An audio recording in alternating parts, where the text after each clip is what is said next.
Башка балдар кирбейт, YouTube'da. Ой.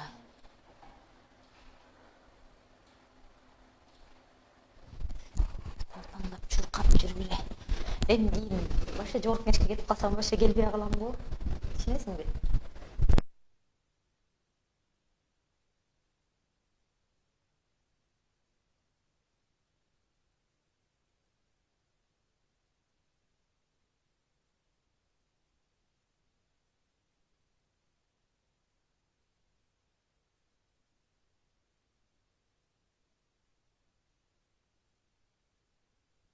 Bir, iki, üç geldi. Bir, iki, üç. Саламатсыңарбы балдар? Биз кайрадан кийинки сабагыбызды жалпы республикалык тестке даярдоо боюнча сабагыбызды улантабыз. Бир жакшы жаңылык бар, өзүңөр дагы аны байкап жаткандырсыңар. Ошол билим берүүнү, билимди баалоо жана окутуу усулдары борборунда атайын онлайн тест деген өзүнчө бөлүк ачылган. Бул тест кадимки ошо сынак учурундагыга ылайыкталып даярдалган.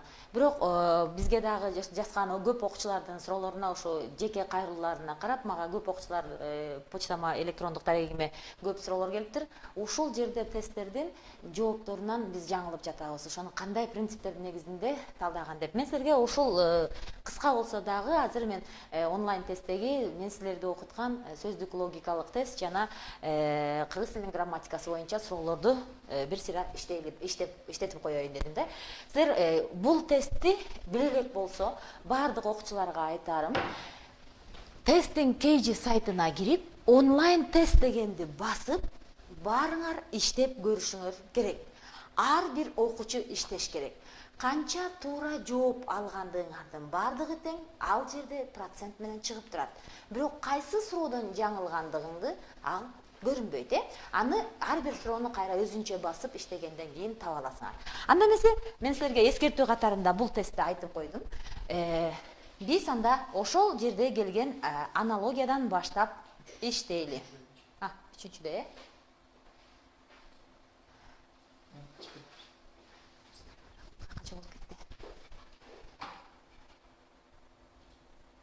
болды. Бияктан карасам деле болот да, Бир минут.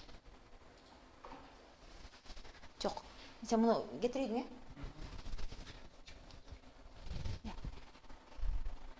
Кото отуруп мындай кылалычы. Интернетке чыксаң. Так, мынакей. Барыңар бери карап тургула, дагы бир жолу көрсөтөм. Онлайн тестке киресиңер. Мына бул жерде кыргыз тилинде чыккан баардык тесттер бар. Мынакей ошондон биз азыр ушул бөлүктү иштейбиз. Баардык тестти баштоодо киргенден кийин силерге сааты менен, минуту менен, секундасы менен чыгып турат. Бул жерде суроолорду карайсыңар. Өйдө ылдый жылдырганда, эгерде бул жерде суроолор күйүп турган болсо, демек ушул гана суроолор ачылат деген сөз да. Демек ушу менен эле кирип иштейсиңер. Кийинки тапшырма деп ар бир бетине кирип иштейсиңер. Ушинтип бул жерде кайсы сандар күйүп турган болсо, демек ошол гана сандарга өтө аласыңар деген сөз. Демек ошол гана сандардагы сөздөрдү жооп бересиңер. Эгерде эки жооп баягыдай белгилесеңер, тестте иштеп жүргөндө эле төрт бурчтук болуп чыгып калат. Муну дагы байкап коюшуңар керек. Эң аягында келип туруп, силердин жообуңар чыгат. Мынакей биз тесттин баарын бүттүк деп эсептесеңер, демек эң аягында канча суроого таптыңар же тапкан жоксуңар деп, мына ушундай жооптун белгилери чыгып калат. Балдар мага суроо бергенде, ушул тесттин жоопторуна келгенде биз көп кыйналып жатабыз деп. Ар бир сабакка кирип көрүшүңөр керек. Кыргыз тилден дагы, окшоштуктан да, математикадан да жана башкада да. Ким бул тест менен иштеп жаткан болсо, азаматсыңар. Бирок ошондой болсо дагы бул тесттерди иштөө жөндөмдүүлүгүн биз карашыбыз керек болуп жатат, Анда эмесе баштадык. Бул самын жана гир дегенде мага маркер бербей кетти го дейм, Аз бир минут. Мага маркер бербей. Туура, азыр мага жооп келди. Жооп келди, Г деп жатасыңар, бирок кандай принциптин негизинде ушул Г дегенди алганын билбей жатабыз. Жок, жазган маркериң бар? Макул. Макул. Туура, мына биринчисинде самын гир. Мен башында эле силер менен сүйлөшкөндө эле, мына гирди самын менен жууп кетирсек болот деген вариантта. Азыр мага маркер алып келип бергенче, мынакей. Бул жактан бул жакка, демек 2-1 деген принцип менен кеткен. эки бирге алып барабыз. Демек гирди биз самын менен гана кетиребиз деген нерсе. Жипти биз ийне менен кетиребиз деген сөздүн өзү бир аз туура эмес болуп калышы мүмкүн. Ийнеден кийин анан жип гана болушу мүмкүн. Лампа жарык. Лампа болгондо жарык болот. Мында дагы кыймыл мындай экинчи багытка карай жүрөт. Карандаш, өчүргүч. Бул экөөнүн ортосуна үтүр коюп койсо болот. Демек бул биринчи эле нерсе деген сөз. Эми карайсыз, шыпырындыны биз шыпыргы менен кетирсек болот деген сөз. Демек 2-1 деген принцип дал ушул жерде келет. Жаңы аналогия сабактарына келбей калган окуучуларга дагы бир жолу айтам. Окшоштуктарды иштөөдө кандай болсо дагы бүт принциптер, 9 принциптеринин баардыгын айтканбыз. Иштеп жатканда шашпай иштеш керек. Баары эле окшоштой болуп кетиши мүмкүн. Же болбосо таптакыр бири-бирине да окшошпой калышы мүмкүн. Ошол эле мезгилде гир деген нерсе бул терс көрүнүштөгү сөз. Ал эми ошондой эле шыпырынды дагы бул дагы терс сөз. Демек гир, булганыч, шыпырынды дагы ошондой нерселер. Демек бул эки сөз кандайдыр бир деңгээлде абстракттык жактан маанилери жакын турат. Демек ал экинчиси самын буюмдук жактан туруп атса, демек бул шыпыргы менен самын эмне менен деген сөз менен келет дагы, бул туура болуп калат. Демек бул ошол нерсени тазалагыч, ошол нерсени тазалагыч деген формада келет. Кийинки тестке өтөлү. Баарыңарга угулуп жаткан болсо, туура варианты В. Биринчи эле иштегенде мен силерге инструменттер, аспаптар, окшоштуктарды иштегенде аспаптар боюнча 52ден ашык тест алып келип туруп мен силерге иштеткенмин. Демек биринчиси бизде буюм, аспап катарында туруп атат. Демек аспап катарында карашыбыз керек. Ал эми саатты дагы карап көрөлү. Басым деген, бул жерде аспап бизде барометр калды.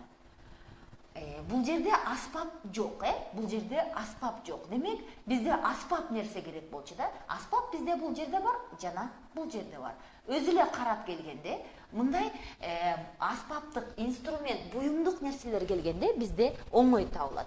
Демек бул чийип коюш керек, бул экөөнү чийип коюш керек. Демек бизде калат саат жана убакыт.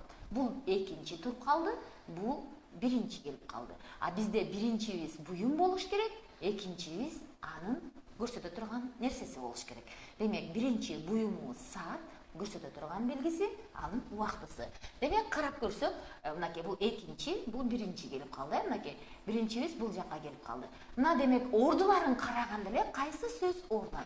Өзү тесттерди иштеп атканда, тесттик түшүндүрмөлөрдө, видео сабактарда келет. Демек компас деген сөзгө ушул дагы катар туура келсин деп көрсөтөт. Экинчиси анын багыттык ылдамдыгын көрсөткөн нерсе дагы катар келсин деген эреже бар, Демек биздики ошол боюнча келди. Эгерде барометрди ала турган болсок, биздики кайчылашкан көрүнүш болуп калды. Ошон үчүн бул жердеги бир гана вариант туура. Кийинкисине өтөлү.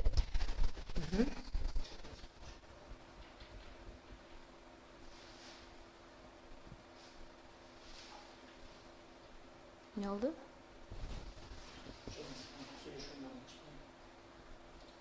Ошондон көрүп турайын. Туура. Кетти. Кичинекей, кенедей.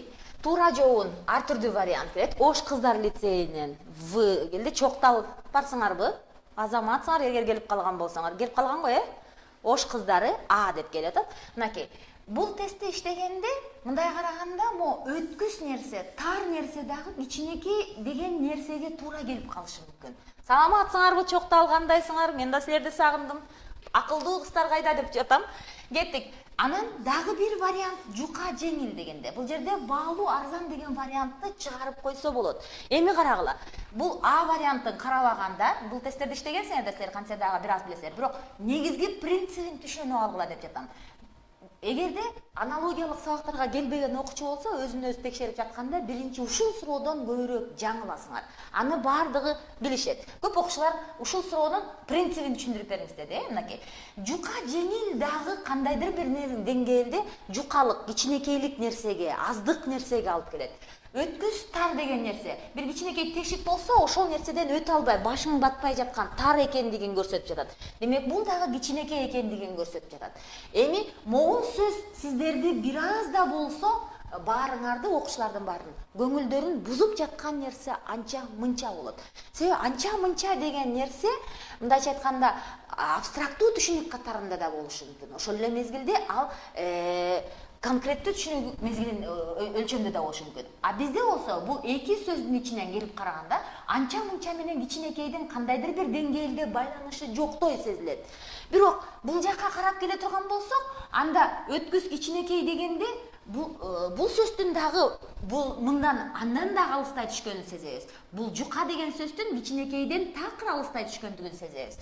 Анан анча мынчага кайра келебиз. Экинчи сөздөр менен талдай баштаганда кенедей. Өзү биз сүйлөгөндө адамдардын баары ушинтип сөйлөшөт, кенедейинен, тырмактайынан, кичинекейинен, бала кезинен дейт. Же тырмактай нерсе экен деп айтылат, Демек бул салыштыруу, могул дай формасындагы салыштыруу бул биз үчүн өтө жакын форманы берет. Демек, мен силер менен аналогияларды түшүндүрүп жатканда дагы бир нерсени айткам.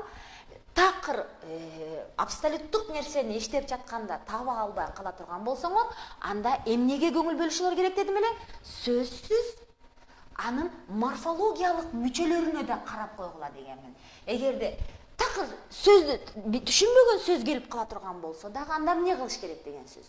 Демек, анда формаларын издей баштагыла дегенмин. Мына ушул жердеги салыштыруу, сынатоочтогу салыштыруу формасы ушул жерде гана бар. Калгандары таптак сынатоочтук мааниде келип жатат. Ал эми ушул жерде нерсе? Заттын катыштык сынатооч дегенди билебиз да, мынакей. Катыштык сынатооч. Сынатооч бизде эмнеге келет? Катыштык, Катыштык деген сөз сөздүн уңгусу башка сөз түркүмүнөн келет дагы, мүчөлөрдүн жардамы менен бизге ал сынатоочтук сөзгө айланат. Демек, мындай караганда калганын баары таза сынатооч болуп келгенде дагы анан бул жерде бир гана форма калып калат. Туура. Тестти иштеген балдардын баарына дагы айтам. Тестти иштегенде ушул эле сыяктуу сөздөр келсе дагы жакшылап карашыңар керек.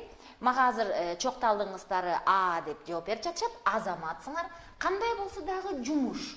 Анан тыныгуу. Танапис деген сөздү да билбей калдык учуру болот. Мисалы үчүн, танапис эмес тыныгуу дешет, же болсо перерыв, же болсо звонок деп сүйлөп жүргөн окуучулар көп. Бизде тыныгуу деген эле сөз. Тыныгуу могул жерде бар бизде.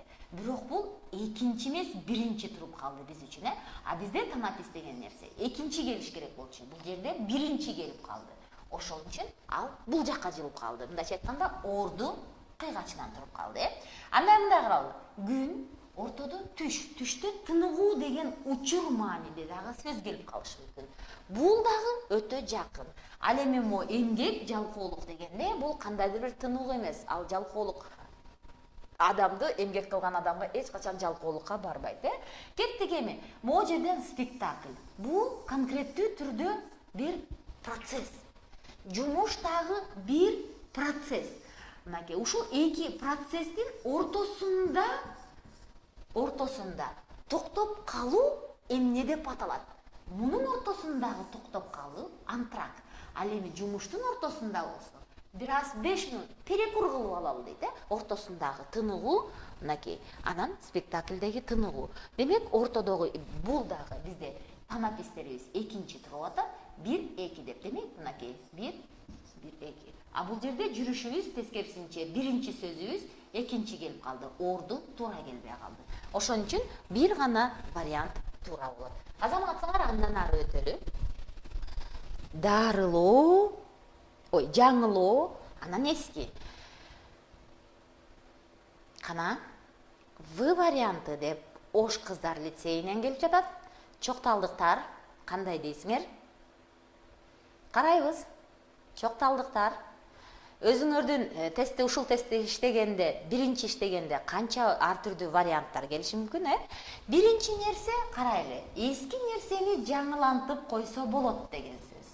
Нымдуу нерсени илип койсо болот. Ошондо ал кургап калат деген нерсе. Бир нерсе кызык болсо, биз аны билүүгө ашыгабыз дейт. Жаман нерсени жакшыртабыз дейт. Азыр барабыз. Керек нерсени эске салабыз дейт. Сүйлөмдөр бардыгы өзүнүн процесстик жүрүшү боюнча окшош. Эми экинчи принципке, башка принципке өтөбүз, Эски анан жаңы деген нерсе антонимдик мааниде туруп атат, Мынакей, кандайдыр бир сөздүн уңгуларында антонимдик маани жатат. Эми карайлы, бул жерде нын менен ин деген сөздүн ортосунда антонимдик маани барбы? Сөздүн уңгусунда антонимдик маани жатат.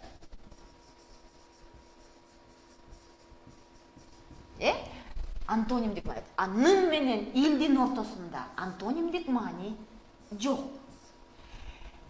Кызык менен билдин ортосунда. Кызык, бил. Экөөнүн ортосунда антонимдик маани барбы? Жок. Анан керек, эске салуу. Мунун ортосунда да антонимдик маани жок. Анан жаман, жакшы. Экөөнүн ортосунда антонимдик маани турат. Демек бизде такыр таба албасаңар балдар, сөздүн уңгусуна да салыштырып карап көргүлө. Ошондо өз эле туура варианты чыгып калат. Биздеги туура вариант, силер дагы туура тапкан В. Эгерде тестке жаңы кошулуп жаткан окуучулар болсо, дагы бир жолу айтам, ушул принциптерди эстеп калгыла. Бул принциптерди эстесеңер, өтө татаал суроо болсо, аналогиядан келген 20 суроонун 18-ин, 17-син табасыңар балдар. Муну тапкан окуучулар мыктысыңар. Кана кайсы жооп туура? Баары В деген вариантты коюп жатат. Ош кыздар лицейи В деди. Дагы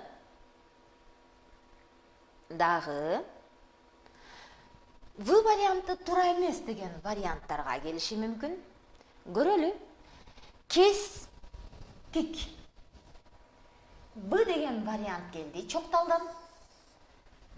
Көрөлү. Дагы кандай вариант болушу мүмкүн? Талас жигиттер. Силер такыр жооп бербейсиңер, же силердин компьютершик балдар жокпу жаныңарда? Макул кеттик анда эмесе, талкуулап баштайлы. Биринчи сөзсүз могул негизги сөздү же сүйлөм түзөбүз, же кандай байланышы бар экендигин талкуулай баштайбыз, Кеттик анда эмесе, кесиш керек, тигилген нерсени кесиш керек. Же болсо биринчи кесип алып, анан тигебиз. Бир нерсени тиге турган болсо, биринчи кесип алып, анан тигебиз. Көрөлү, биринчи карап алып, анан көрөбүзбү? Бул өзү эле синоним сөз да. Демек, бул синоним сөз болсо, бул жерде бизде синонимдик маани жок да. Демек, бул жерде синонимдик маани жатат. Синонимдик маани жатат. Ал эми алуу, сарп кылуу. Алдым, сарп кылдым. Бул кыймыл аракеттин, процесстин бир мезгилде боло турган, жүрө турган нерсеси. Алдым, сарп кылдым. Демек, түгөттүм, бирок ошол эле мезгилде кайра пайда кылдым деген нерсе. Бул жерде да бир аз сөздөрдүн маанисинде коротуу, экөө тең эле алса деле, демек түгөтүү маанисинде келип жатат. А бизде кесүү тигүүдө экинчи процесс бүтөө. Процессти түгөтүү эмес, жок кылуу эмес, бүтөө, бар кылуу маанисинде келет. Бизде экинчи сөз процессте жок кылуу маанисинде келет да, жоготуу дегенде, Кеттик. Унчукпу, сүйлөө. Бул мында дагы бар кылуу, бирок бул таптаза антонимдик сөз. Бизге кандайдыр бир процесстин бири-бирине жакындык процесси келет. Демек, бар кылуу процесси табуу. Тигүү, айрылган нерсени бүтөө, бар кылуу, оңдоо процессинде келет. Табуу дагы жоголгон нерсени табуу. Демек, колдо болтуруу. Демек, бул жерде бир гана процесс тура. Ошон үчүн табуу, жоготуу тура. Шашпай иштейбиз. Бул тест иштегенсиңер да барыңар тең. Болгону биз ошол онлайнда мага суроолор келгенде, ошолордон арасынан атайын силер үчүн алып келдим. В варианты деп ойлойт Ош кыздар лицейи. Кана кеттик. Чокталдагы В дейт. Таластыктар жооп бербейт, макул кеттик, Бир нерсени казабыз. Күрөк менен казып бара жатканда биз асманды карай казбайбыз, же башка жакты карай казбайбыз. Биз эми шахтадан башка жерде көрбөгөндөн кийин казуу деген нерсени биз колубузда күрөк менен жерди казуу деген нерсени гана түшүнөбүз. Ошол үчүн демек ылдый казганда андан ары тереңдеп кетиши мүмкүн дейт. Чуңкуп кетсең андан ары дагы батып, таптакыр батып кетиши мүмкүн дейт. Демек процесстин күчөө, мындайча айтканда күчөө. Билесиңерби силер менен иштегенди? Уулануу, анан өлүм деп. Демек процесстин күчөө этабында келгендиктен ушундай болот. Суроолорго жооп берип жатканда өтө кылдаттык менен карагыла. Көтөрүү, түшүрүү. Көтөрүп, түшүрүү дейт. Бул жерде экөө тең ылдый процесс кетип атат. Ылдый. А көтөрүү тескерисинче процесстин өйдө карай жүрүшү болуп жатат. Туура, экинчиси туура болуп түшүрүү кандайдыр бир деңгээлде жакын болушу мүмкүн. Бирок бизде экөө тең процесс ылдый карап турат. Демек, вертикалдуу. Мен силерге тестте аналогияны түшүндүргөндө горизонталдуу түшүнүктөр жана вертикалдуу түшүнүктөр деп түшүндүргөнмүн. Ошол боюнча караганда экөө тең эки процесс тең ылдый түшүү. Секирүү өйдө карай, жүгүрүү түз горизонталдуу мааниде келип атат. Бизде экөө тең ылдый караш керек, Түшүү дагы туура, жылмышуу да туура. Бирок бул адамдын колу эмес, өзүнүн бүтүн денеси менен аткарыла турган нерсе. Ал эми казуу тереңдетүү деген сөз, ал ошол жердин объектинин, казылып жаткан жердин тереңдеши. А жылмышуу өзүңдүн субъектке тиешелүү көрүнүш. Ошон үчүн бул вариант туура эмес болуп калат. Түшүндүңөрбү? Бул тест дагы, мисалы үчүн, азыр кийинки тестти ачаардан мурун баарыңарга айтарым, класстагы ошо бир аз айрым балдардын баарыңар тегиз жооп бергенде ким канчалык жаңылып жатканын көрсүн. Текшерип туруп анан жазгыла мага, жөнөткүлө. Бири-бириңерди текшергиле. Эрдик, жүрөктүү. Б деп ойлойт ош кыздар лицейи. Азаматсыңар. Балким бул туура эместир. Көрөлү. Чоктал. Сурагыла бири-бириңерден. Сурап туруп, анан мага жооп бергиле. Чокталдагы Б дедим. Биринчи келгенде, мына бул нерсе көзгө келет.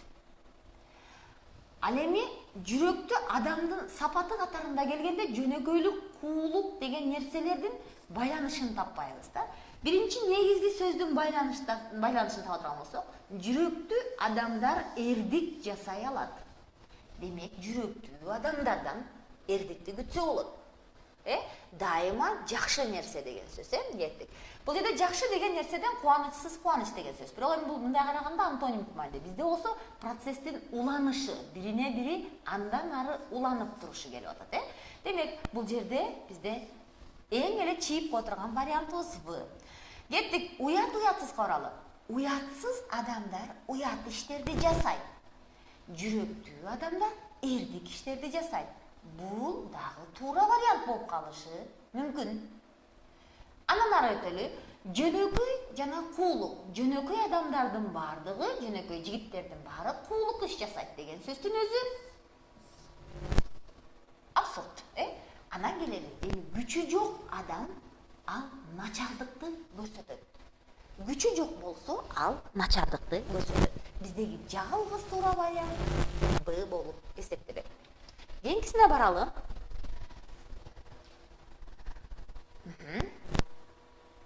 Тогузунчу тестте, балдар, жакшылап карагыла. Тогузунчу тестте экинчиси сөзсүз киши, баары киши. Бирок ал мууну эмне кылат? Сүйлөм түзүп көрөлү. Видео сабактагы принципти кармап көрөлү. Сүйлөм түзүп көрөлү. Комедияны актер аткарат. Чыгарманы сынчы аткарат. Романды персонаж аткарат. Фильмди режиссер аткарат. Операны ырчы аткарат. Бир гана вариант өзү эле туура болуп чыгат. Аткаруу деген сөз менен келгенде. Себеби негизги сөздөр комедияда же комедияны актер аткарат. Аткаруу ошол бул жерге келген негизги сөздү ишке ашыруу процесси. А фильмди режиссер фильмди тартат маанисинде келди. Бул жерде өзү катышуу маанисинде, өзү аткаруу маанисинде келди. Сынчы өзү аткарбайт, ал сындап гана коет. Персонаж бул жакшы, бирок мунун ичинде, бирок ал бул үчүн арналбайт, сырттан келген киши эмес. Актер бул комедия үчүн сырттан келген киши. А бул персонаж бизге сырттан келген жок. Ошон үчүн бул вариант туура эмес. Туура жооп бизде, туура таптыңар, Г варианты.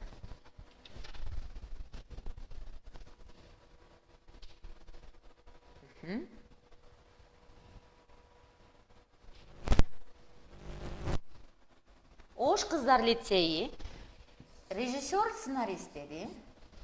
Көрөлү. Чоктал кайдасыңар? Чоктал дагы Г-ны берип жатасыңарбы? Дагы бир жолу көргүлөчү. Г-ны дагы бир жолу көргүлө. Балким архитектор куруучу болуп жүрбөсүн, же врач ассистент болуп жүрбөсүн. Пианист, композитор бир аз башкача мааниде, муну биз алып койсок болот бул мааниде. Бул экөө бирөөсү жаратат, экинчиси аны ишке ашырат. Кеттик, режиссер жаратат, сценарист аны аткарат. Ушундайбы? Жок, сценарист биринчи жаратат, режиссер аны аткарат. Көрдүңөрбү балдар? Ордун жаңылбашыңар керек. Биринчи мындай караганда суроолор оңой келип калышы мүмкүн, а бирок суроолорду жооп берип жатканда абайлашыңар керек. Демек, биринчи архитектор тартып келет, чийип келет, куруучу аны ишке ашырат. Демек, туура жообу В болот. Мындай караганда теоретиктин жанында практикант деп келип калып түшүнүк болот. Окуучулардын көбү биринчи келгенде врач ассистент, анткени бул ассистент анын жардамчысы, практикант да жардамчысы. Бирок бизде практикант деген сөз жок да. А практик деген сөз иш жүзүндө ашырып жүргөн адам. Теоретиктер ойлордун баарын жазып койсо, ал эми практикант практик киши, практикант эмес. Практик бул бизде аны ишке ашырган кишилерди айтабыз. Демек, ассистент бул жардамчы маанисинде келди. Ошон үчүн бул вариант туура эмес. Туура вариант бизде В.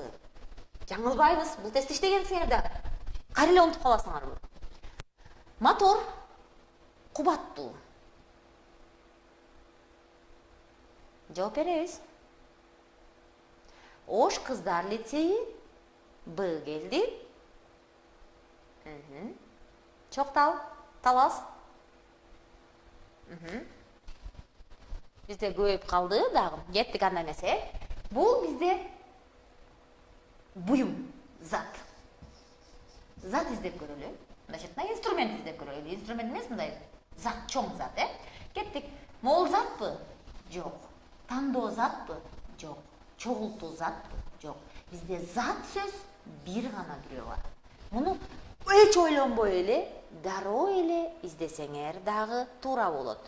Жооп берип жатканда балдарга түшүндүрүп, дагы бир жолу досторуңарга чечмелеп түшүндүрүп бергиле. Жакшылап чечмелеп түшүндүрүп койсоңор, силер бул тестте мындай тесттерди дароо көрөсүңөр. Көзүңөрдө зат келди, текше өлчөгүч буюм келди, же болбосо дагы бир нерсе келди, чоң аппарат келди. Карап көрөлү, ушул жерден талдоо деген сөз эч кандай зат эмес. Тандоо деген сөз дагы эч кандай зат эмес экенин көрдүңөр. Толук, мынакей, мотор кубаттуу болот дейт, ошондой эле прибор дайыма так болот дейт. Экөө кандайдыр бир деңгээлде тура. Ушул тестти иштеп жатканда көпчүлүк адамдардын көзүнө чогултуу, шашылыш деген вариант дагы туура келип калат. Шашылыш чогултту бизди баарыбыз шашылыш чогултту да деп айтып келишет. Бирок бул сөздүн өзү туура эмес болот. Себеби биздин биринчи негизги көзүбүзгө көрүнгөн тестке келгенде балдар окшоштуктар издегенде негизги сөздү окуй калганда ушул негизги сөздүн белгилерин жаза калышыңар керек. Зат экен, антоним экен, тигиндей экен, бул натыйжа экен, бул результат экен деп жаза калышыңар керек. Аны ошол негизинде эле дароо эле таба аласыңар. Бизде бир эле зат бар, мынакей прибор. Ал дагы өлчөп жатат, ал так көрсөтөт бир нерсени. Кетти. Аларман сатуучу. Бири-бириңер менен талкуулап туруп жооп беребиз. Ош кыздар лицейи эмне үчүн экендигин жаныңдагы досторго түшүндүрүп айтабыз. Азыр ошол логика менен туура чыгышы керек. Чоктал дагы А деди. Чоктал, силерге дагы ушул эле тапшырма. Карагыла. Бири-бириңерге түшүндүргүлө. Көрөлү. Аларман бул сатып алып жаткан киши. Сатуучу аны ошол эле процессте бири-бирине. Демек, булар антонимдик маанинде турат. Кеттик, антонимдик маанинде карап көрөлү. Лыжник, конкобежец деген сөз туура карама каршы маанинде турат. Ал эми лыжник, конкобежец деген сөз бул бир бүтүн нерседеги бир бөлүктөр болуп калат. Жоокер, ыктыярдуу жоокер. Бул ушул эле сөздүн өзү катарында келип жатат. Бул бири-биринен чыккан процесс катарында. кожоюн, бул ээси, бул кожоюну. Бул синонимдик мааниде келди. А бизге карама каршылык мааниде сөз керек. Туура жобу? Туура. Түшүндүргөндө эмне үчүн карама каршы экендигин көрсөтүп коюшуңар керек. Себеби мындайча айтканда биз көнүп калганбыз да, сатуучулар жана сатып алуучулар деп көнүп калганбыз. Кээде кардар деген сөз келип калышы мүмкүн. Анан ошонун нерсени байкашыңар керек. Бул сөздөрдөн антонимди көрбөй да калышыңар мүмкүн. Экөө тең соода процессиндеги адамдар экендигин, катышкан адамдар экенин билебиз. Бирок ошол эле мезгилде сөзгө маани бербей өтүп кетип калбагыла. Ар түрдүү вариант келсе дагы экөөнүн антонимдик бири маңдай тескей тургандыгын, карама каршы тургандыгын байкашыбыз керек. Демек, бул жерден карама каршы нерсени издесек, жалгыз гана сөз калат. Баскынчылар болот, же тынчтыкты орнотуучулар болот, Мына ошону карашыңар керек. Азаматсыңар, бири-бириңерге жакшылап түшүндүргүлө, эч качан жаңылбайсыңар.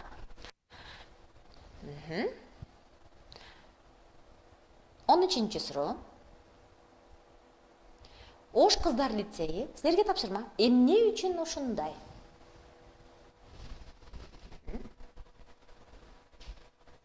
Эмне үчүн ушундай? Жооп беребиз Оштун кыздары. Эмне үчүн Г деп ойлойсуңар? Бири-бириңер менен талкуулагыла. Эмне үчүн Г деп ойлойсуңар? Мына Чокталдын кыздары азыр талашып тартышып жатат. Чокталдагы Г деген вариантка келишти. Эмне үчүн Г? Мага чечмелеп маанисин, принцибин түшүндүргүлөчү, кана балдар? Кана кыздар? Чын, ишенимдүү деген сөздүн катышын тапкыла синоним деп ойлойсуздарбы? Ош кыздары.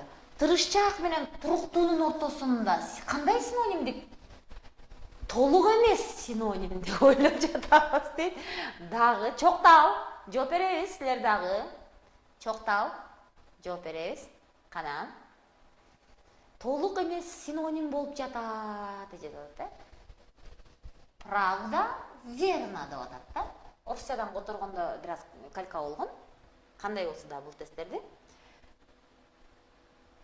аналогиялык тесттерден көпчүлүгү орус тилинде даярдалып, анан аны кыргыз тилине которушат.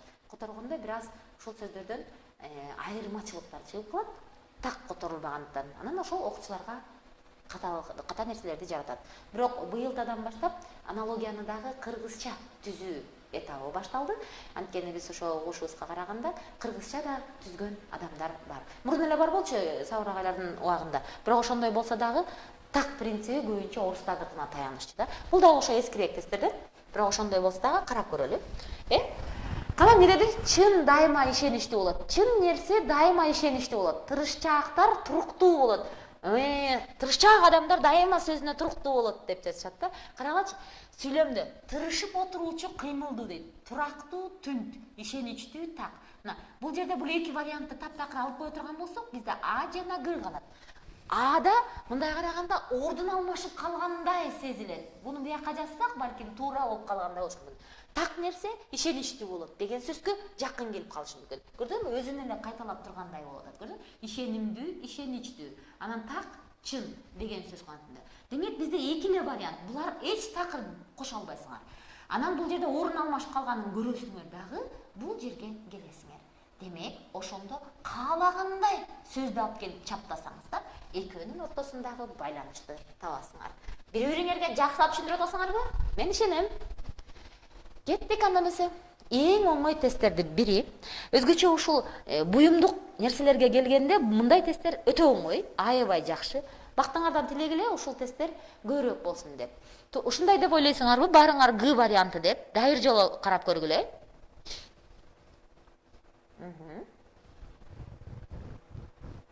Дайыр жолу келгүлө. Мына мага эки вариант келди. Экөө тең Г вариант деди.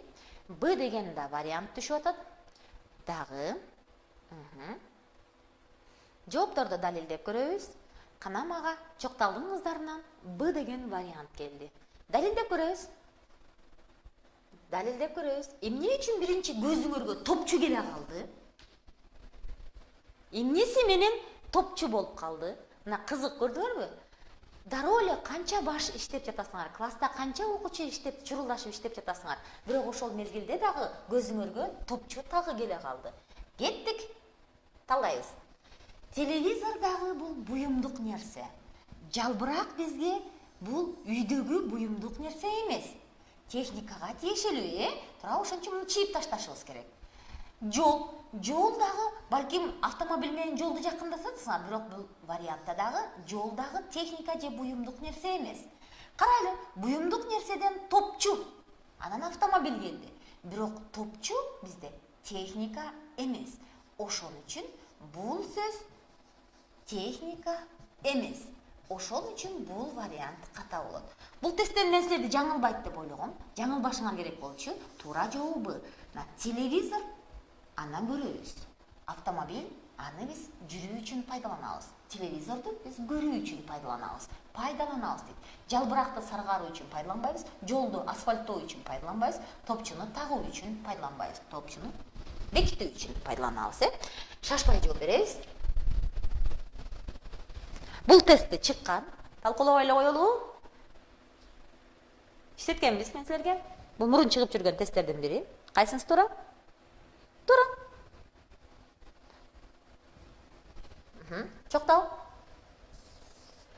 Өркүндөтүп койсок, бир нерсени билимибизди ушул сөздү мен күзүндө да айтканмын. Билимибизди өркүндөтүп койсок, демек жакшыраак болуп калабыз да, ОРТга карата. Кемитип койсок, бир нерседен бир нерсени кемитип койсок, ал жак сөзсүз эмне болуп калат? Азыраак калып атпайбы? Демек, ушул гана вариант туура. Бир нерсени өркүндөтүп койсоңор, ал жакшы болуп калды. Ошол эле бир нерседен кемитип койсоңор, тигил жакта аз калат. Ошон үчүн бир гана вариант туура. Өзү тесттин ичинде дагы жазылган, Бул тест көп чыккан, китептерге да чыккан. Кеттик анда эмесе. Дароо жооп берип көрөлү. Кайсынысы туура? Г дейт. Да кандай вариант деп ойлойсуңар? Баштадык анда эмесе. Көзгө өзгөчө көп келе турган нерсе, мынакей күн күркүрөдү дегенде кара булут келет. Бурганак келет. Анан радуга көк желе келет, Бул кызык суроо. Булайбы кызык суроо? Чокталым В вариантын келди. Күн күркүрөгөндөн чагылган түшөт деп жатат.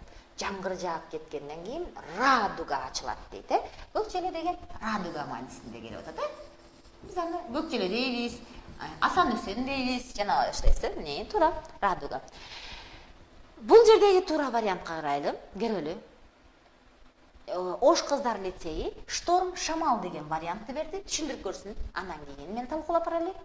Ош кыздар лицейи барсыңарбы? Ош кыздар лицейи. Силер мага шторм шамал дедиңер.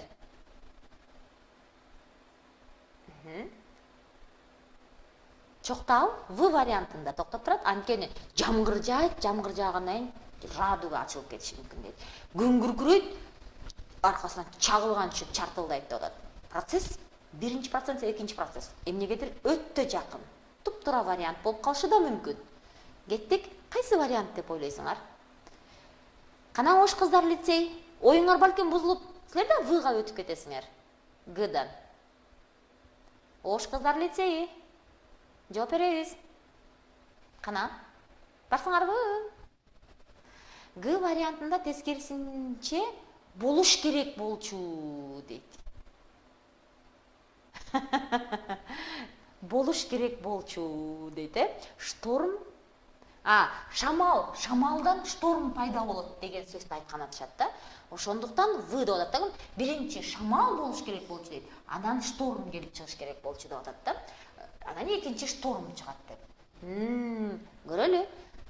Ош кыздар лицейи жооп беребиз. Анткени азыр мынакей туура версияны дагы тандап алып чыгып атат.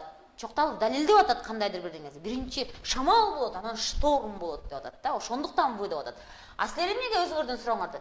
Мен силерге дайыма айтамын, бир нерсени тестти жаттап алуу максат эмес, же болбосо ошонун жообун карап алып, же болбосо айтып коюу максат эмес, анын логикалык жактан талкуулаганды билишибиз керек. Эгер логикалык жактан туура талкуулаганды билсеңер, бүттү жеңесиңер. Кеттик, күн күркүрөйт, анан чарт чагылган пайда болот. Же болбосо чагылган чартылдардан мурун күн күркүрөп кетет дейт. Чоктал, ойлонуп көрмөчү балким, чагылган чак деп турган дүң деп кетпесин, экинчи күңгүркүрөп кетпесин. Эстеп көргүлөчү.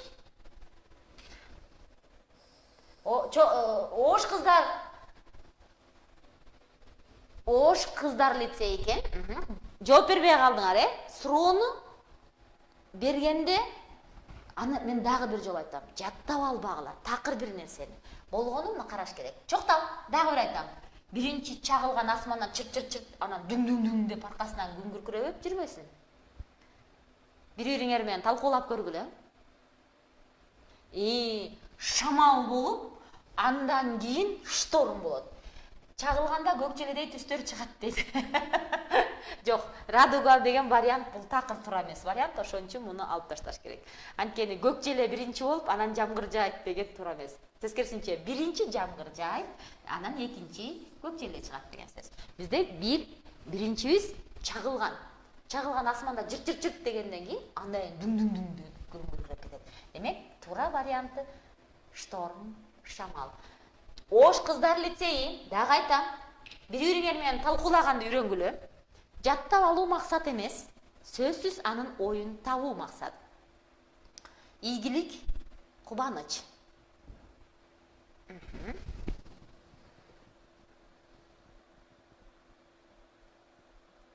Кызык тест. Мына Цоманын өзүнүн чыгарган тести. В деген вариант келди, В деген вариант келди. Негизги сөздү талкуулап көрөлү, Туура, азаматсыңар. Кубаныч. Мына. Кубаныч качан чыгат? Ийгилик болот, андан кубанабыз. Коркутуп койсо, коркуп калабыз. Көз жаш кайгы эмес, кайгы көз жаш болот. Себеп натыйжа, туура. Силер мондай нерселердичи себеп натыйжа деген принциптик сөздөр да жөнөкөй жалпак сөздөр менен түшүндүргөндү үйрөткүлө да. Окуучуларга, досторуңарга, бири-бириңерге түшүндүргөндө дагы жөнөкөй сөз менен түшүндүргүлө. Биринчи, экинчи деп мындай. Жөнөкөй түшүнүшкө себеп натыйжа десең, аны түшүнбөйт мисалы жаныңда досторуң айрымдары. Ошону да байкашыңар керек да. Бирок туп-туураны таап жатасыңар, Мынакей кеттик. Айтып жатам, биринчи ийгилик болот. Ошо ийгиликке жеткенде кубанасыңар. Коркутуп койсо, коркуп калабыз. Кайгырсак, көз жаш чыгат. Ачкалык тамак жок болсо ачкалык болот дейт. Бирок бул жерде жок болсо маанисинде келип жатат, Тескерисинче жок болсо маанисинде. Бул тескерисинче бар болсо маанилеринде. Күлкү, тамаша бул жөн эле синонимдик сөз. Ошон үчүн бир гана вариант туура. Жакшы, азаматсыңар. Себеп натыйжаны жакшы эстеп калдыңар. Себеп натыйжа аябай көп да. Б варианты келди. Чокталдагы Б варианты келди. Түшүндүрөбүз. Проблеманы чечиш керек. Проблема чыктыбы? Аны чечиш керек. Проблема бар болдубу? Аны чечиш керек, Эксперимент проблеманы чечүү керек. Туура.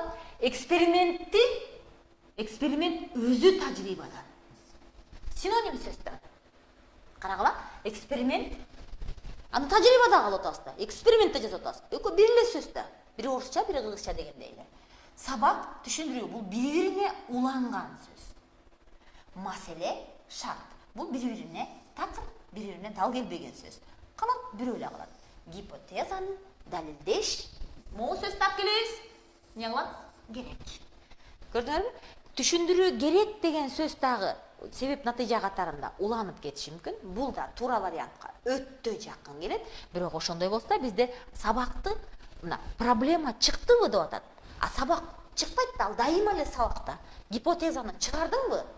Эгерде окусаң, анда мен ийгиликке жетем. Демек ушул гипотезаны мен ойлоп тапсам, демек ушул нерсени аягын далилдешим керек деген сөз, Демек ушуну иштесек, ушуну окусак, эмебиз кичине көбөйүп калат деген сөз. Гипотеза деген нерсе бир нерсени табуу деген нерсе, А бул жерде дагы сабакты биз таппайбыз, Кеттик андан аркага баралы. Бул жерде тесттерде формалык жактан окшоштугун издешиңер керек. Формалык жактан окшош, Бир жалбырак тартып көрөбүз. Окшоштун. Мынакей. Өзү эле окшошуп туруп атпайбы? Тамырга окшоп эле. бет үстүндөгү бырыштар тескерисинче биринин үстүнө бири мындай кабат болуп келип атпайбы? Биринин үстүнө бири түшүп. Гүл желекчелер, балким жалбырак өсүмдүк катарында желекчелер деп, жалбырак бетиндеги тарамыштары менен особый, өзгөчө дей турган болсок, гүл желекчелери менен өзгөчө дей турган болсок, бул варианттагы туура болуп калмак. Демек, өзгөчө деген сөзү менен жалбырактын биринчи эле көзгө көрүнө турганы анын ичиндеги тарамыштары. Гүлдүк болсо сөзсүз жана лепестоктору, желекчелери деп көзгө көрүнүп калышы мүмкүн. Бул да вариант туура болуп калышы мүмкүн болчу. Бирок бет бырыштар биринин үстүнө бири түшөт. Дария келтат, ага куймалар келтат. Эмнегедир формалары жактан окшош болуп калышы мүмкүн. Бирок карап көрөлү, ал ушул дарыянын бир бүтүн формасы катарында келбейт. Кол бул бүтүн бир форма. Колубуздагы бүтүн бир форма. Демек, ошондогу тамырлар биздин кебетесине окшош болот, Казан кулак дегендер эстебедик белеке? Кеттик. Алма табак. Могул вариантта серген түшүндүргөндө бүтүн нерсеге ар түрдүү нерсе киреби же бүтүн нерсеге бир түрдүү нерсе киреби деген сөз, Бул жерден баары окшош. Г вариантын койдуңар. Унаанын ичинен автомобиль да кирип калышы мүмкүн. Оозубуздагы аванын бир формасы катарында кычкылтек, көмүртек, суутек деген озондун баардыгы тең аванын ичинде туруп калышы мүмкүн. Авадагы оозубуздан кирет, алмадагы оозубуздан кирет болушу мүмкүн. Бул вариантты да карап көрүшүңөр мүмкүн. Турак үй, эми бул өзү эле синонимдик мааниде, муну алып ташташ керек. Кеттик, үчөө өтө жакын сөздөр. Мынакей, алма тамак оозубузга кирип жатат. Ал тамактын бир түрү.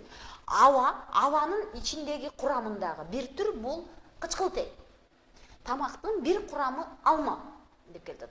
Бирок кычкылтек мунун өзүнүн составын түзөт деп атат, Эми унаанын түрлөрү көп да, арабадан баштап самолетко чейин, машина, поезд, пароход, унаанын канча түрү бар.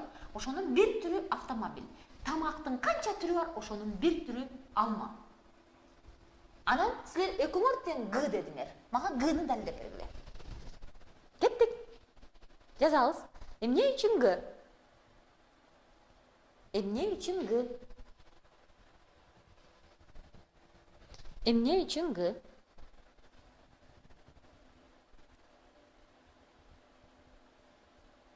Эмне үчүн Г? Кана? Унаанын азыр оюңарды бузулуп калышы мүмкүн да, Г деген туура, тест боюнча Г жообу туура.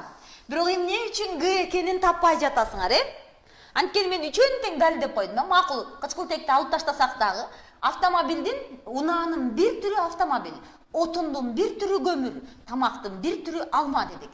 Бүт бардык кандайдыр бир принциби менен үчөө жапжакын жооптор. Бирок силер көмүр дедиңер, ал туура жооп. Бирок эмне үчүн отун көмүр туура?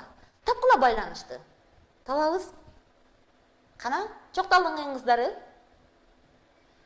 Оштун кыздары? Жооп беребиз. Баарынан нерсе, бул тамак. Бул алма. Ал түгөнөт. Не дейт? Табигый дейт. Азаматсыңар. Табигый нерсе дейт. Энергия берет дейт. Көмүр дагы энергия берет дейт. Мына карагылачы, чокталдың кыздары кандай сөз сонду жазып атышат? Энергия берет деп, келгиле. Энергия качан берет? Экөө тең бизге түгөткөнүбүздө бизге энергия берет. Тигини жесек энергия алабыз, муну жаксак энергия алабыз. Экөө тең табигый нерсе. Мына ушинтип тапмаксыңар, азаматсыңар. Туура жоопторуңарды азыр мен ачып коем, өзүңөргө белгилеп алгыла. Бизде дагы бир неме бар да, аналогиялардан кийин эмне бар эле бизде? Сүйлөмдөрдү толуктоо бар болчу, Сөздөр көрүнүп жатса карайбыз.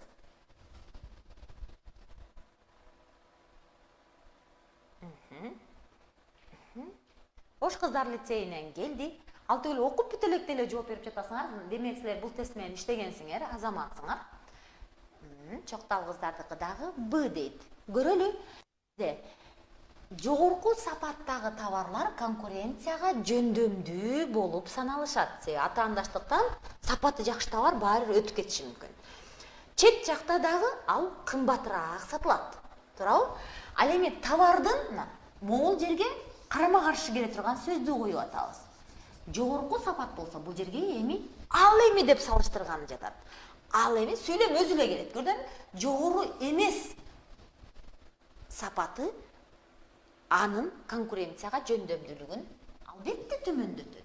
Анан биз экспортко товарларыбызды чыгара албай калабыз. Анткени жаман товарды кантип чыгарабыз? Эми Кытай болбосо болбойбу? Туура жообу азаматсыңар Б. Жакшылап карап алгыла.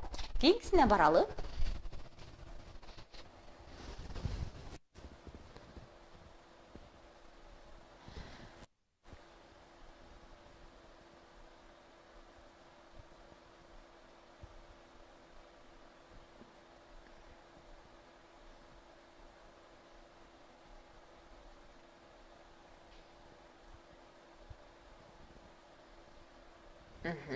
Кой көрөлү. Кишинин мүнөзү көбүнчө кандай? Биз бири-бирибизге эмне деген сынды коебуз? Билесиңер, мурунку тесттерде көбүнчө неме деген тест келген? Эстетикалык табит жөнүндөгү. Ал ар бир адамда ар түрдүүчө. Мага кара көйнөк жакса, сага жашыл көйнөк жагышы мүмкүн да. Ошондой эле адамдын мүнөзүнө карап туруп биз мынтип айтабыз, ал жоош адам деп. Ал ачык көңүл адам деп. Ал түнт адам дейбиз, ал кыраак адам дейбиз. Демек, адамда эмне үчүн ошондой сапаттарды коет? Анткени ал эч качан өзгөрбөйт. Ал шашып жүрсө, шашма деп айтабыз. Ал өзгөрбөйт да, шашмалыгын дайыма шашат да. Ошон үчүн өзгөрбөйт деп келет. Анын реакциясы ар дайым не болот? Бирдей. Шашма киши шашып каткарат. Шашпаган киши кыйрап анан жетет. Ошон үчүн карап туруп окуяларды алдын ала билип коюуга болот. Ошон үчүн туура жооп өзгөрбөйт. Мындай эле карасаңар болот да, кишинин мүнөзү өзгөрбөйбү деп. Эч качан өзгөрбөйт. Дээрлик өзгөрбөйт. Өзгөрүп кетиши бул такыр 180 градуска бурулуп кеткен балдар болушу мүмкүн.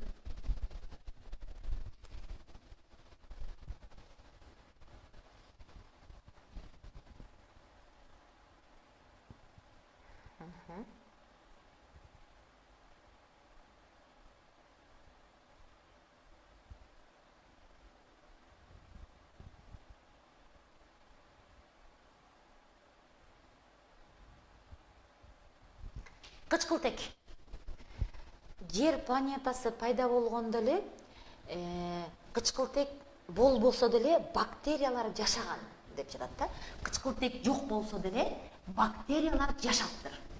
Демек, жер планетасында деген гипотезалар бар, божомолдонгон дейт. Ошондуктан кычкылтектин бар болушуу же жок болушуу ошондуктан дейт.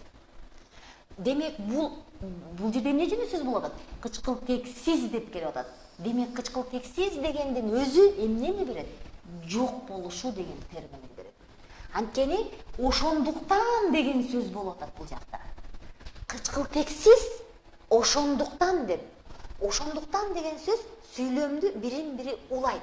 Окуп түшүнүүгө барганда дагы мен силерге дайыма айткам, сөздөр ар түрдүү байламталар, бөлүкчөлөр сөздөргө кошумча маани берип турат. Андан такыр чыкпайт.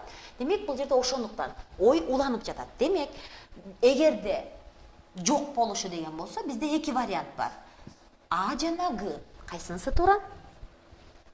А жана Г. Кайсынысы туура? Кайда кеттиңер? Кеттик анда эмесе. В варианты деген деп жаздыңарбы? Жок, В варианты биз алып таштадык. Демек, кычкылтексиз эле, кычкылтектин жок болушу бул бактериялардын өнүгүүсүнө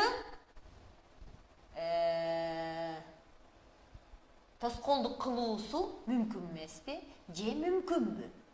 Же болбосо жерде жашоонун пайда болуусу экөө бар да, мынакей. Кылуусу жана жерде жашоонун пайда болуусун тормоздошу мүмкүн эле же мүмкүн эмес эле. Демек, жашоо өзү кычкылтекси жок эле бактерия жашап атса, демек жашай берет да. Жер андан ары ысып муздары ерип жашап атпайбы жер. Демек, бизде бир гана вариант турат. Кайда кеттиңер? Кеттик. Бүтүрөбүз азыр. Кайсы вариант туура? Жерди сапырып иштеп жатабыз. Машиналардын баарын көп айдап жатабыз. Чаңдар аябагандай жердин баары чаң болот. Үйгө от жакканда түтүндүн баары, ыштын баары кардын үстүнө түшөт. Мынакей, карайлы ошондо адамдын чарбалык ишмерлиги суунун табияттагы айланышына таасирин тийгизеби же тийгизбейби дейт. Эгерде биз түтүндөр көп болсо, же болсо башка табияттын чарбалык иштеринде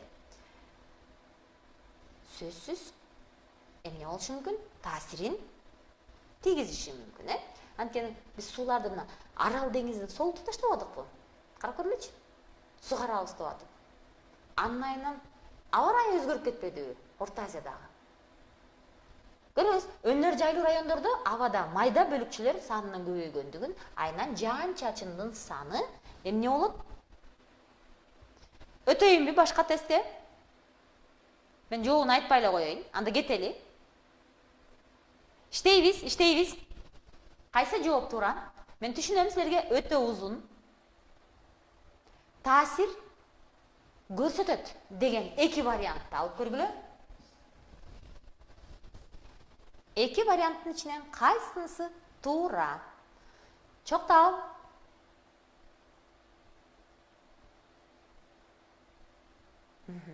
Сүйлөмдү карап көргөндө эле өзү эле келет, Туура жообу Б. Кайда кеттиңер?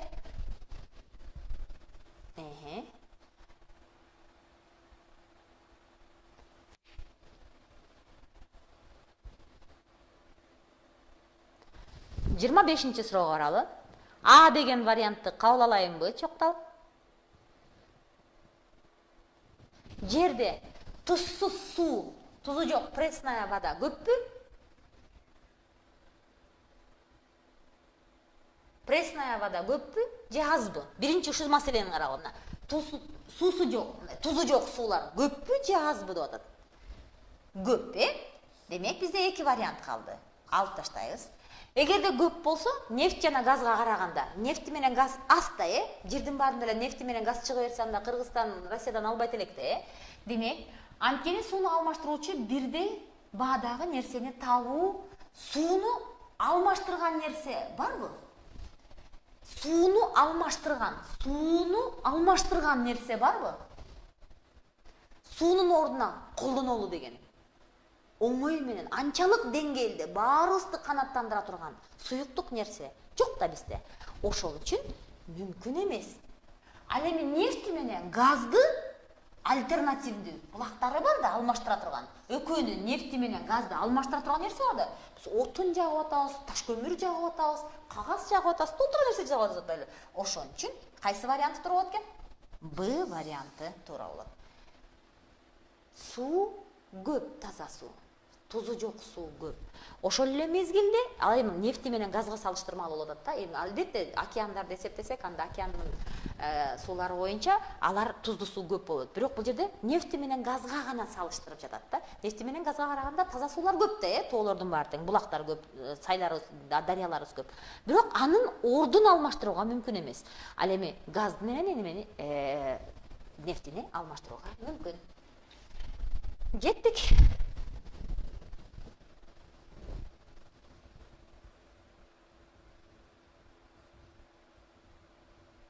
Кайсы жооп туура? Тирүү организм дейт. Тирүү организм болсо социалдыкпы, биологиялыкпы? Тирүү организм сөзсүз биологиялык, Демек, В-ны, Б-ны алып койсо болот. Тирүү организм деген нерсе бизде биологияга тиешелүү. Чоктал Г деди, чоктал кайра А деди. Кеттик анда көрөлү. Эгер биологиялык көрүнүш болсо, анда бир гана даражада коомдун закондоруна баш ийет. Ал коом мажбур кылган шарттарды кабыл алууга аргасыз. Кабыл албай деле жашап атпайбы? Эми карап көрөлү. А вариантын карап көрөлү. Адам биологиялык тирүү организм. Анын үстүнөн анын биологиялык болуп атса, коомдогу нерсе бул жасалма, экинчи процесс. Эгерде табиатта өзгөрүү болсо, аны биз айла жок ошого баш ийип калабыз. А коомдогу өзгөрүүлөргө биз баш ийбей башка коомдук формациялар түзүп чыгып атпайлыбы, революцияларды жасап. Бир формациядан экинчи экономикалык формацияга өтүп кетип жатпайлыбы. Ошон үчүн бизде тирүү организм болот. Демек биологиялык сөз болот. Демек табиаттын закондоруна баш ийебиз. Кыш болсо üşөйбүз, жай болсо ысыйбыз дегендей. А коомдун мыйзамдарына биз баш ийбей дагы üşөбүз мүмкүн. Ошондуктан ал табият мажбур кылган шарттарды кабыл алууга аргасыз кылат. Кеттик кийинкиси. Домашний болуп туруп. Экологиялуураак деген сөздү түшүнбөсөңөр, таза. Мындайча айтканда, табигый нерселер деген сөз да. Ошондой азыктарды иштеп чыгаруудан баш тарткан дейт. Ушундай ишканаларга мынакей ошондой жаткан ишканалар, ишканалар жөнүндө предприятиелер максатты актабайт. Эгерде алар экологиялык таза продуктыларды чыгарабыз десе, же жасалмаларды кошуп көбөйтүп алганы жакшыбы? Көрөлү, максатты актабайт, максатты актайт. Эки вариант бар. Көрөлү, эгерде максатты актайт десек, анда көрөлү, максатты таза продукциясын чыгарабыз десе, максатына жетиши мүмкүн. Анткени бул алар үчүн аларга кана максатты актайт деген пайданы көбөйтүүгө пайдасыз болуп калабы? Пайданы көбөйтө турган сөз болсо, анда ага пайдалуу болмок да. Бул вариантты алып таштайбыз. Максатты актайт деген сөзгө бири эле актайт деген сөз бар экен. Демек үчөө актабайт экен. Эми кеттик. Максатты актабайт. Демек бул жерде сөз көбүрөөк максатты актабайт экен. Көрөлү, эгерде максатты актабаса, анда чыгымдарды көбөйтүү бул пайдалуу. Ушу чыгым пайдалуу болушу мүмкүнбү? Эч качан ишкана үчүн чыгым пайдалуу эмес. Чыгымдарды не дейт? Чыгымдарды төмөндөтүү пайдасыз. Наоборот пайдалуу болбойбу? Тескерисинче, мынакей, чыгымдарды төмөндөтүү, чыгымдарды азайтсак, тескерисинче пайдалуу болуп калат. Ал эми максат актабайт, пайданы көбөйтүү дайыма пайдалуу көрүнүш. Туура жооп В. Кийинкисине баралы. Мен жооп берейин. Силер жооп бересиңер. Кана? Чоктол. Японияда кайсыл эмгек өтө жакшы? Арзанбы? Кымбатпы? Кымбат нерселер, квалификациялуу эмгек кымбат турабы же арзан турабы? Анткени ал жетишсиз же өзгөчө артыкча дейт.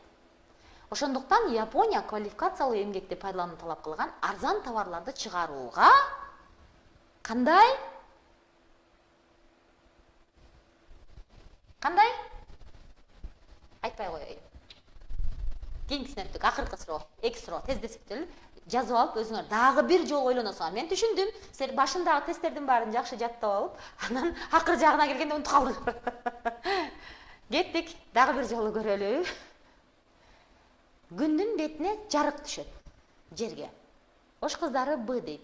Эмне ош кыздары тигини унутуп калдыңарбы тестти? Мурунку тестти.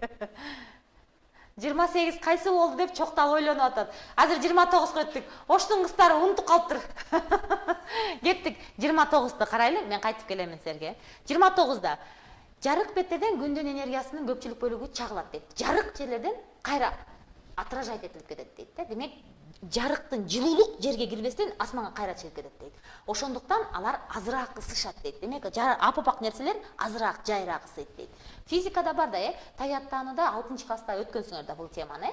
Физикадагы табиаттануу деген китебиңерди карасаңар, ушул жерде ушул сүйлөм боюнча жазылып турат ал түгүл. Демек, таза кар жарык болгондуктан күндүн энергиясынын бир кыйла бөлүгүн ал эмне кылат? Чагылтат, ошондуктан батыраак эрийт. Жок, тескерисинче ал азыраак эрийт да, жарык болгондугу үчүн. Жарыктар азыраак эрийт деп атпайбы? Демек, биринчи вариант туура эмес. Кеттик тазага баралы, анткени тазаларды бүтүрөлү.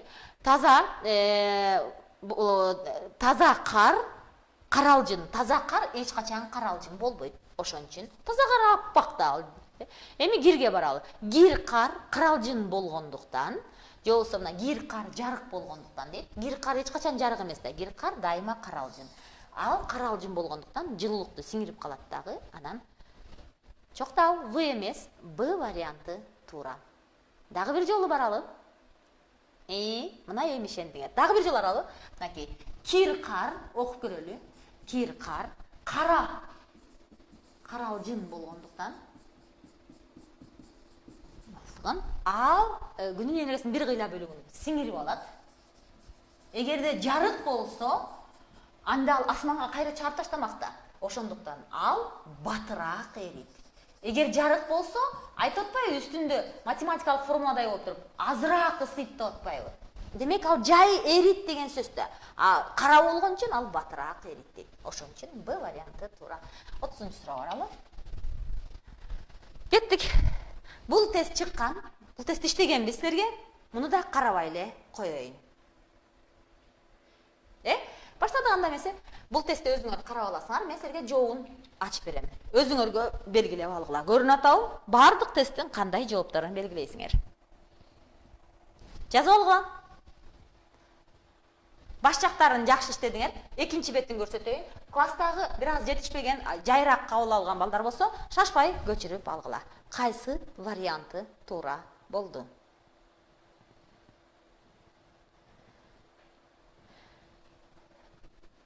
Балким, эгерде мүмкүн болсо, бул негизи экинчи дептерден чыккан тесттер экен. Ушул экинчи дептерден чыккан негизги ЦОМОдун тесттериндеги таза өзүнүн тесттери. Иштегенде өзүңөрдүн күчүңөрдү көргүлө, минутага коюп иштегиле жана текшергиле. Биринчи жолу жаңылдым, экинчи жолу жаңылдым, үчүнчү жолу. Жоопторун караганга чейин балдар, сөзсүз ушул жоопторду тапканга чейин биринчи жолда канчаны таптың, экинчи жолда канчаны таптың, үчүнчү жолда канчаны таптың көрүшүңөр керек. Анын үстүнөн онлайн тестке келгенде бул тесттердин кайсы суроодон жаңылганыңарды таба албайсыңар. Аны кийин кайра ар бир суроону ачып карап, жообун издеп жатып, анан табасыңар. Башка жолу жок. Болгону силер тест иштегенде туура табышыңар керек. Бүгүн биз кыргыз тил грамматика бөлүгүнө жетишпей калдык. Аны кийинки сабакта дагы талкуулайбыз. Анда эмесе саламатта калгыла.